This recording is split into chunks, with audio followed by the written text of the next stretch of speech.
إن الحمد لله نحمده ونستعينه ونستغفره ونؤمن به ونتوكل عليه ونعوذ بالله من شرور أنفسنا ومن سيئات أعمالنا من يهده الله فلا مضل له ومن يضلله فلا هادي له وأشهد أن لا إله إلا الله وحده لا شريك له وأشهد أن محمدا عبده ورسوله الذي أرسله بالحق بشيرا ونذيرا وداعيا إلى الله بإذنه وسراجا منيرا أما بعد فأعوذ بالله من الشيطان الرجيم يا أيها الذين آمنوا اذكروا الله ذكرا كثيرا وسبحوه بكرة وأصيلا وقال النبي الأمين صلى الله عليه وسلم ألا أدلكم على كنز من كنوز الجنة فقلت بلى يا رسول الله قال قل لا حول ولا قوة إلا بالله الحمد لله প্রশংসা আল্লাহ সুবহানাহু ওয়া তাআলার জন্য যিনি আমাদেরকে মেহেরবানি করে দুই রাকাত ফরজে সালাত আদায় করার জন্য খুতবার শুরুতেই মসজিদে আসার তৌফিক দান করেছেন তার জন্য শুকরিয়া জ্ঞাপন করছি আলহামদুলিল্লাহ। দরুদ ও সালাম বর্ষিত হোক নবী মুহাম্মদ সাল্লাল্লাহু আলাইহি ওয়াসাল্লামের প্রতি। আল্লাহুম্মা সাল্লি আলাইহি আল্লাহুম্মা বারিক আলাইহি। আল্লাহ সুবহানাহু ওয়া তাআলা আমাদেরকে বিভিন্ন অঙ্গ প্রত্যঙ্গ দিয়েছেন। এই সমস্ত নিয়ামতের শুকরিয়া আদায় করা আমাদের প্রত্যেকটা ব্যক্তির জন্য প্রয়োজন। আল্লাহ সুবহানাহু ওয়া তাআলার যে নিয়ামত আমাদেরকে তিনি দিয়েছেন সেই নিয়ামত গুণে গুণে কখনো শেষ করা সম্ভব নয়। আল্লাহ সুবহানাহু ওয়া তাআলা যত ইবাদত বন্দেগী করার কথা বলেছেন প্রত্যেকটা ইবাদত এক একটি জায়গায় এক একটা মর্যাদা। অনুরূপভাবে জিকির করা এটার আলাদা একটা মর্যাদা। জিকির কি? জিকির মানে হচ্ছে স্মরণ করা। ইসলামের মধ্যে জিকির বোঝায় সেইটাকে কোরআন এবং সুন্নাহয় বর্ণিত শব্দগুলোর মাধ্যমে আল্লাহ তাআলার গুণকীর্তন করা। যেই শব্দ বলার মাধ্যমে আমাদের রব, আমাদের প্রতিপালক আল্লাহকে মনে হয়, যেই শব্দ বলার মাধ্যমে আমাদের রবের কৃতজ্ঞতা স্বীকার করা হয়, আমাদের রবের প্রশংসা করা হয়, তাকে পূত পবিত্র ঘোষণা করা হয়, সেই সমস্ত শব্দগুলোকেই জিকির বলা হয়। আল্লাহ তাআলা বলেছেন ইয়া আইয়ুহাল্লাযীনা আমানু যকুরুল্লাহা যিকরান কাসীরা। হে ঈমানদারেরা, তোমরা আল্লাহর জিকির করো, বেশি বেশি জিকির করো। কোন ইবাদত, কোন বন্দেগী বেশি বেশি করে করার কথা জিকির যতবার বলা আছে, অন্য কোন ইবাদতকে বেশি বেশি করার কথা, অন্য কোনো ইবাদতকে বলা নাই। এখন প্রশ্ন হতে পারে, তাহলে জিকিরের গুরুত্বই কি বেশি? জিকিরের গুরুত্ব অবশ্যই বেশি, কিন্তু সালাতের চাইতে জিকিরের গুরুত্ব বেশি নয়। এরপরেও বেশি বেশি করে সালাত আদায় করার চাইতে জিকির করার কথা আল্লাহ সুবহানাহু ওয়া তাআলা বেশি বলেছেন। কেন? সালাত আদায় করা একজন মানুষের সব সময় সম্ভব না হলেও জিকির করা একটা মানুষের সব সময় সম্ভব। সালাতের কথা বেশি বেশি সালাত আদায় করতে হবে, যখনই সময় পাবা তখনই সালাত আদায় করতে হবে, এইটা কষ্ট। সালাত আদায় করার জন্য পানির কাছে যেতে হবে, ওযু করতে হবে, তারপরে সালাতের ব্যবস্থা গ্রহণ করতে হবে, এরপরে সালাত আদায় করতে হবে। এত সময় ধরে সালাতের প্রস্তুতি গ্রহণ করতে করতেই আপনি অনেকবার আপনি জিকির করতে পারবেন।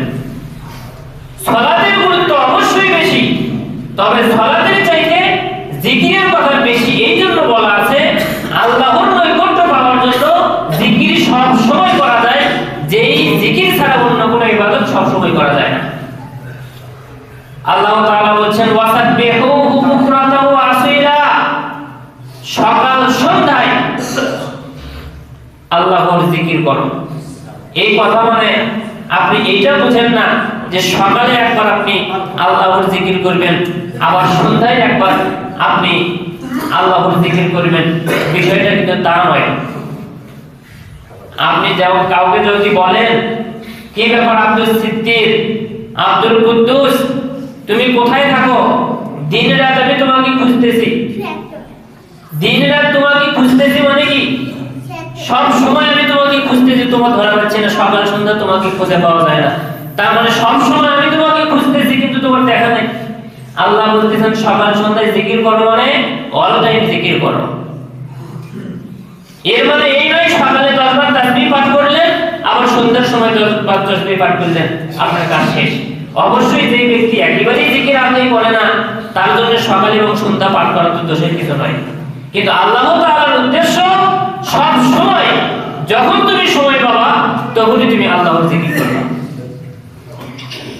আবু মুসা আল-আশআরী রাদিয়াল্লাহু আনহু তিনি নবী করিম সাল্লাল্লাহু আলাইহি ওয়াসাল্লাম থেকে শুনেছেন, রাসূল সাল্লাল্লাহু আলাইহি ওয়াসাল্লাম বলেছেন, মাসালুল লাযী ইয়াযকুরু রাব্বাহু ওয়াল লাযী লা ইয়াযকুরু রাব্বাহ, যে ব্যক্তি আল্লাহর জিকির করে আর যে আল্লাহর জিকির করে না, এই ব্যক্তি দুইজনের মধ্যে পার্থক্য হচ্ছে মিসলুল হাইয়্যি ওয়াল মাইয়িতি, জীবিত ব্যক্তি এবং মৃত ব্যক্তির মধ্যে যেমন পার্থক্য, জিকির যারা করে আর যারা করে না তাদের মাঝখানে এমন পার্থক্য, যে ব্যক্তিরা জিকির করে তারা হচ্ছে জীবন্ত ব্যক্তির মতো, যারা জিকির করে না তারা হচ্ছে মৃত ব্যক্তির মতো। মৃত ব্যক্তিদেরকে দিয়ে যেমন কোনো ফায়দা হয় না, কোনো লাভ হয় না, কোনো উপকার হয় না, যারা আল্লাহর জিকির করে না তাদেরকে দিয়ে কোনো ইসলামের ফায়দা হবে না। জিকির হচ্ছে মানুষের অন্তরকে জাগ্রতকারী, জিকির মানুষের অন্তরকে পরিষ্কারকারী, জিকির আল্লাহ সুবহানাহু ওয়া তাআলা এবং বান্দার মাঝখানে সম্পর্ককে শক্তিশালী করার একটা বিষয়। জিকিরের মাধ্যমে আল্লাহ সুবহানাহু ওয়া তাআলার পূর্ণ পবিত্রতা ঘোষণা করা হয়। জিকির হচ্ছে অন্তরের খোরাক, জিকির হচ্ছে জিহ্বার খোরাক, জিকির হচ্ছে কানের খোরাক। জিকির করতে হয়। আব্দুল্লাহ ইবনে মাসউদ রাদিয়াল্লাহু আনহু তিনি বলেন, আন্না রাজুলান, এক ব্যক্তি মুহাম্মদ সাল্লাল্লাহু আলাইহি ওয়াসাল্লামকে বলেন, ইয়া রাসূলুল্লাহ, ইন্না শারাইআল ইসলামি ক্বাদ কাসুরাত আলাইয়া, ইসলামের সবগুলো বিষয় সব সময় পালন করা এটা আমার জন্য কষ্টকর হয়ে যায়। ফাখবিরনি বিশাইইন আতাশাব্বাসু বি, এমন একটা বিষয়কে আপনি আমাকে জানিয়ে দিন যেটাকে আমি শক্ত করে ধরে থাকতে পারবো, যেটাকে আমি সব সময় পালন করতে পারবো। রাসূল সাল্লাল্লাহু আলাইহি ওয়াসাল্লাম বলেন, লা ইয়াজালু লিসানুকা রাতবাম মিন যিকরিল্লাহ, তোমার জবান যেন আল্লাহর জিকির থেকে শুকিয়ে না যায়, অর্থাৎ তোমার জবান যেন আল্লাহর জিকিরে সব সময় ভেজা থাকে। আল্লাহর জিকির করতে করতে তোমার জবানে যেন সব সময় পানি থাকে। রাসূলুল্লাহ সাল্লাল্লাহু আলাইহি ওয়াসাল্লাম শত শত ইবাদতের মধ্যে থেকে আল্লাহ রাসূল সাল্লাল্লাহু আলাইহি ওয়াসাল্লাম তার জন্য জিকিরকে চয়ন করলেন। সাদ ইবনে আবি আব্বাস রাদিয়াল্লাহু তাআলা আনহু তিনি বলছেন রাসূলুল্লাহ সাল্লাল্লাহু আলাইহি ওয়াসাল্লামের কাছে তারা বসেছিলেন। সাদ ইবনে আবি আব্বাস তিনি বলছেন কুননা ইনদা রাসূলিল্লাহি সাল্লাল্লাহু আলাইহি ওয়াসাল্লাম, আমরা সাহাবীরা রাসূল সাল্লাল্লাহু আলাইহি ওয়াসাল্লামের কাছে বসা। রাসূলুল্লাহ সাল্লাল্লাহু আলাইহি ওয়াসাল্লাম বলেন আইয়া আজিজু আহাদুকুম আইয়াকসিবা কুল্লা ইয়াউমিন আলফা হাসানা, 1000 নেকি অর্জন করায় তোমাদের কোন ব্যক্তিকে কি অপারগ করে ফেলবে, দুর্বল করে দিতে পারে? তখন ফাসালাহু সাইলুম মিন জুলাসাই, যারা সেই জায়গাতে বসা আছে তাদের মাঝখান থেকে একজন জিজ্ঞাসা করছেন কাইফা ইয়াকসিবা আলফা হাসানা, রাসূল একজন মানুষ 1000 নেকি অর্জন করতে পারে, এটা কিভাবে করতে পারে? রাসূলুল্লাহ সাল্লাল্লাহু আলাইহি ওয়াসাল্লাম বলেন ইউসাববিহু মিআতা তাসবিহা, সেই ব্যক্তি 100 বার তাসবিহ পাঠ করবে, ফায়ুকুতাবু লাহু আলফু হাসানা, তাহলে তার জন্য 1000 নেকি লিখে দেওয়া হবে। আও ইউহাত্তু আনহু আলফু খাতিয়া, অথবা তার কাছ থেকে 1000 পাপকে মোচন করে দেওয়া হবে। সম্মানিত মুসলিম দিনী ভাই, রাসূলুল্লাহ সাল্লাল্লাহু আলাইহি ওয়াসাল্লাম বলেন 100 বার দিনের মধ্যে তাসবিহ পাঠ করতে হবে। এই তাসবিহ শব্দের সাথে যদি সম্পৃক্ত করে আপনি যদি জিকির করতে চান তাহলে আপনি বলবেন সুবহানাল্লাহ সুবহানাল্লাহ সুবহানাল্লাহ, আপনাকে 100 বার পাঠ করতে হবে, তাহলে আপনার 1000 নেকি অর্জন হবে, 1000 গুনাহ মোচন হয়ে যাবে। রাসূলুল্লাহ সাল্লাল্লাহু আলাইহি ওয়াসাল্লামের সাহাবী আবু মুসা আল-আশআরী রাদিয়াল্লাহু তাআলা আনহু তিনি বলেন ক্বালা লিন-নবী সাল্লাল্লাহু আলাইহি ওয়াসাল্লাম, আমাকে নবী সাল্লাল্লাহু আলাইহি ওয়াসাল্লাম বলেন আলা আদুল্লুকা আলা কানজিন মিন কুনুজিল জান্নাহ, এই আবু মুসা আমি কি তোমাকে জান্নাতের ভান্ডারগুলোর একটা ভান্ডারের সংবাদ দিব না? জান্নাতের যে ভান্ডার আছে, জান্নাতের যে রত্ন আছে, যে সম্পদ আছে, তার একটা সংবাদ কি আমি তোমাকে দিব না? ফাকুলতু আবু মুসা আল-আশআরী রাদিয়াল্লাহু আনহু তিনি বলেন আমি বললাম বালা ইয়া রাসূলুল্লাহ, আল্লাহর রাসূল আপনি অবশ্যই বলেন জান্নাতের ধন ভান্ডার কি? রাসূলুল্লাহ সাল্লাল্লাহু আলাইহি ওয়াসাল্লাম বলেন কুল লা হাওলা ওয়ালা কুওয়াতা ইল্লা বিল্লাহ, আবু মুসা তুমি বলো লা হাওলা ওয়ালা কুওয়াতা ইল্লা বিল্লাহ, এইটাই হচ্ছে জান্নাতের ধন ভান্ডার। এইটা আমাদের জানা কথা। জিকির আমরা করব, এগুলো সব আমাদের জানা, শুধুমাত্র অন্তরের গাফিলতির কারণে, দুনিয়ার প্রতি বেশি মোহ থাকার কারণে, আল্লাহ সুবহানাহু ওয়া তাআলার কাছ থেকে দূরে থাকার কারণে আমরা আমাদের জবানকে জিকিরের মাধ্যমে সিক্ত করতে পারিনি। আমরা আমাদের জবানে সব সময় জিকিরের চর্চা করতে পারি না। আমাদের জবানে আল্লাহ সুবহানাহু ওয়া তাআলার কোনো কীর্তন আসে না। আব্দুল্লাহ ইবনে আমর রাদিয়াল্লাহু আনহুমা থেকে বর্ণিত, তারা বলেন আন্না রাসূলুল্লাহ সাল্লাল্লাহু আলাইহি ওয়াসাল্লাম, রাসূলুল্লাহ সাল্লাল্লাহু আলাইহি ওয়াসাল্লাম বলেন মান দাখালা সুকা, বাজারে যে ব্যক্তি প্রবেশ করবে, বাজারে প্রবেশ করে না এমন মানুষ এই জগতে পাওয়া যায় না। যদিও বাজার হচ্ছে আড্ডাখানা, মুসলমানদের জন্য আড্ডাখানা থেকে বিরত থাকাই হচ্ছে উত্তম। আড্ডাখানায় একান্ত জরুরি ছাড়া সেই জায়গাতে যোগ দেওয়ার কোনো সুযোগ কোনো মুসলমানের নাই।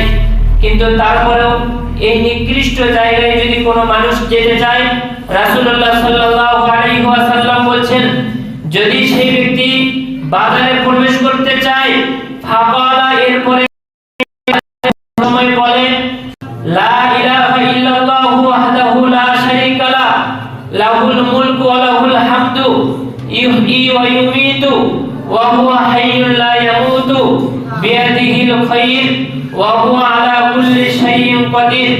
এটা যদি পাঠ করে লা ইলাহা ইল্লাল্লাহু ওয়াহদাহু লা শারীকা লা, লাহুল মুলকু ওয়া লাহুল হামদু ইহয়ি ওয়া ইউমীতু ওয়া হুয়া হাইয়্যুন লা ইয়ামুতু বিয়াদিহিল الملك وهو على كل شيء قدير এই দোয়া যদি পাঠ করে কাতাবাল্লাহু লাহু আলফা আলফা হাসানা আল্লাহ তাআলা তার জন্য হাজার হাজার নেকি লিখে দেন ওয়া মাহা আনহু আলফা আলফা সাইয়্যা আল্লাহ তাআলা তার কাছ থেকে হাজার হাজার গুনাহকে মোচন করে দেন ওয়া রাফা লাহু আলফা আলফা দারাজা আল্লাহ তাআলা তার জন্য হাজার হাজার মর্যাদা তিনি বৃদ্ধি করে দেন সুবহানাল্লাহ।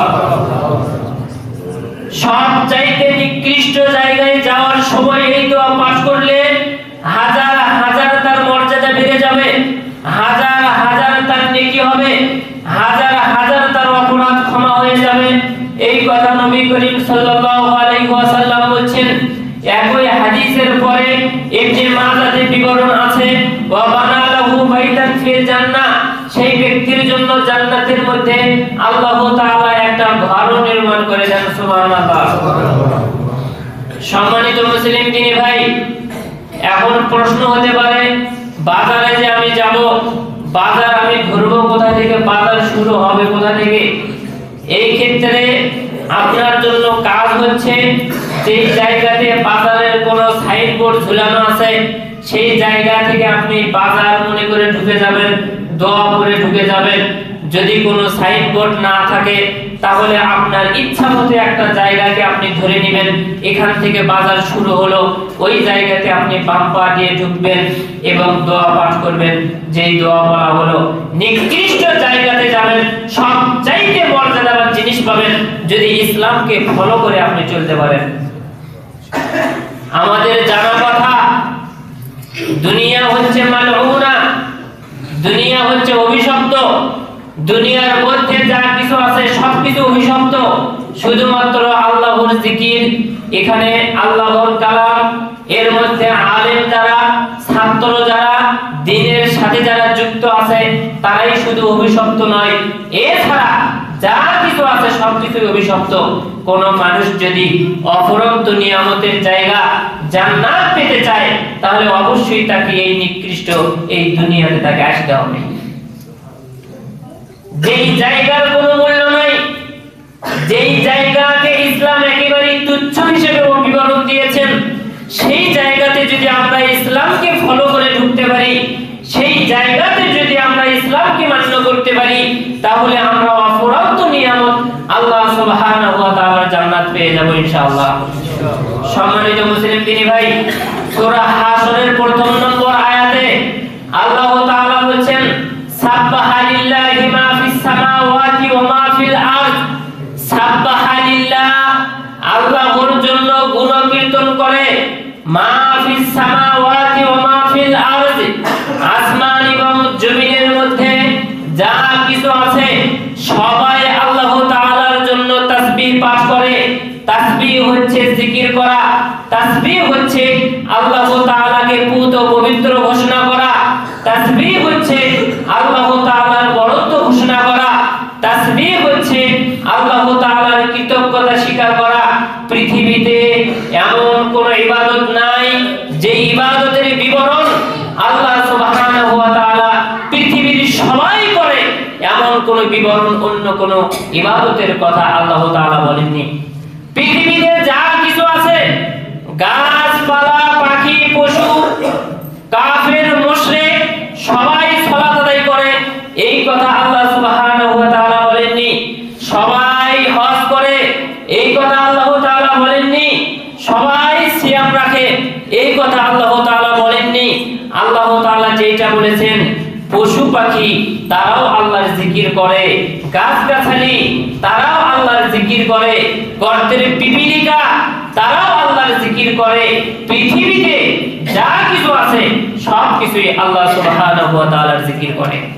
এত গুরুত্বপূর্ণ একটি ইবাদত হচ্ছে জিকির করা।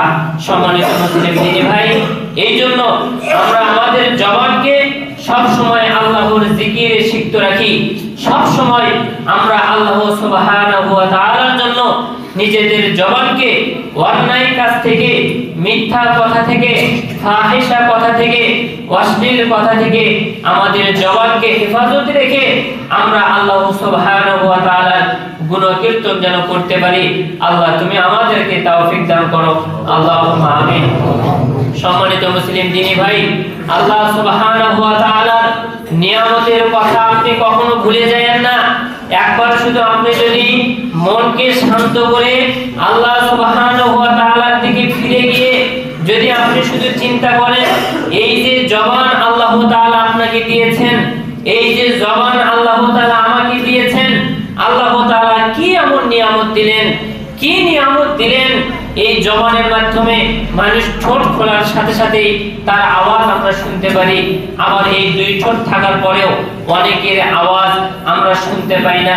যারা বোবা, এই মুখ গরু ছাগলেরও দেওয়া আছে, আমাদের মতো করে তারা কথা বলতে পারে না। এই যে মুখ, এই যে জবান আল্লাহ তাআলা দিলেন, সবকিছুই ঠিক আছে। যার জিহ্বা একটু ছোট, সেই ব্যক্তির কথা আবার ভালোভাবে উচ্চারণ হয় না। এই নিয়ামত যদি আল্লাহ তাআলা দিয়ে থাকেন আমাদের, যদি আমরা স্বীকার করি এটা আমাদের রব আমাদেরকে দিয়েছেন, তাহলে এর কৃতজ্ঞতা স্বীকার করা একজন মুসলিম কেন, প্রত্যেকটা ব্যক্তিকে, ও কাফির হোক, মুশরিক হোক, ইসলাম ধর্ম পালন না করলেও ওর এইটা কৃতজ্ঞতা স্বীকার করা দরকার। ও যদি মনে করে যে এটা আমাকে ভগবান দিয়েছে, তো ও সেইভাবেই করুক। কৃতজ্ঞতা অবশ্যই তার স্বীকার করা দরকার। যদি কৃতজ্ঞতা স্বীকার করতে না পারে, তাকে আর মানুষ বলা যায় না। আল্লাহ সুবহানাহু ওয়া তাআলার কাছে আমরা দোয়া করি, আল্লাহ তুমি আমাদের জবানকে ফাহিশা মুক্ত করো, আল্লাহুম্মা আমিন। আল্লাহ আমাদের জবানকে তুমি মিথ্যা মুক্ত করো। আল্লাহ আমাদের জবানে মিথ্যা সাক্ষী থেকে আমাদের জবানকে আল্লাহ তুমি হেফাজত করো। আল্লাহ আমাদের জবান দ্বারা মানুষ যেন কষ্ট না পায়, আল্লাহ আমাদের জবান দ্বারা মানুষের যেন উপকার হয়, আল্লাহ তুমি আমাদেরকে সেই তৌফিক দান করো, আল্লাহুম্মা আমিন।